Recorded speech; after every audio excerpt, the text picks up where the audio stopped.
karag-karag, welcome back to my vlog. Isang maganda at napaka-busy umaga sa inyong lahat.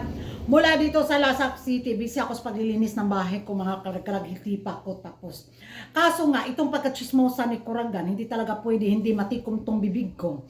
At habang pasilip-silip ako sa mga kaganapan, bitaw sa mga patchika, mga pasabog ng mga revelasyon at mga intriga ngayon sa social media na kung saan bulaga na naman sa budlat na mata ni Kuragan, mga karag-karag. Ito nga ang pa-apology system ng Miss Universe Organization, mga karag-karag, doon sa mistake nilang nalagay bitaw na top 5 si Michelle D instead of Antonia, tapos binura bigla, tapos pinaliktan ng mukha ni Antonia. So ilang araw bago nagpalabas ng explanation ang Miss Universe Organization, edi wag kami. Kung may mali man doon sa pag-post nila sa winner sa top 5 sa Miss Universe 2022, sana ginaya nila yung ginawa ni Steve Harvey ba, na on the spot bitaw na ayusin agad, o di klaro, hindi yung mapaisip pa tayo, ano ba yun, totoo ba yun, fake news ba yun, ano, o di ang system nito, mga karag-karag, totoo nga. Pero sa tingin ko sinadya nila yun para gumawa ng kontrobersiya, para mapag-usapan after the pageant, o diba? Epekto naman. Matalino si Hello the Universe, mga karag-karag. Ngayon, magpapalabas sila ng apology, na explanation.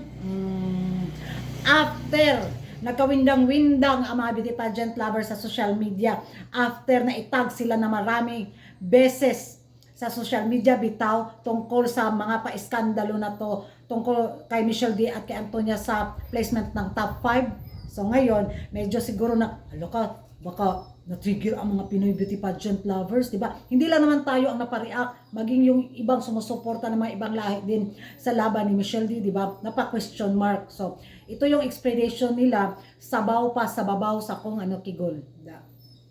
Wag kami Miss Universe Organization, wag kami Hello the Universe. Kung pampalubag loob lang tong ginawa nila na explanation, may pagmukaon ko pa, musuyo ko guys, water nga bugnaw, huwasampak ko, mga karag-karag sa kakapoy. Kaysa magkuanta ng Hello the Universe na todo eksena lang na, ewan ko, ang refund, $10.20 yung binayad ko rin sa doon sa pa-live nila ba na, hindi na work bitaw, o di nga.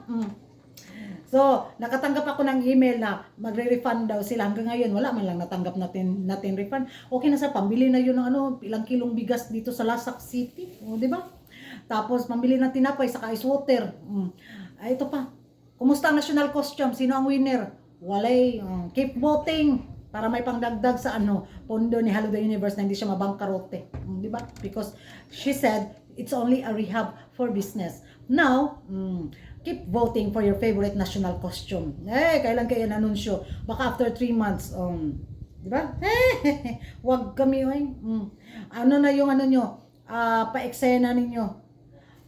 Papunta pa lang kayo, pabalik na ang mga Pinoy.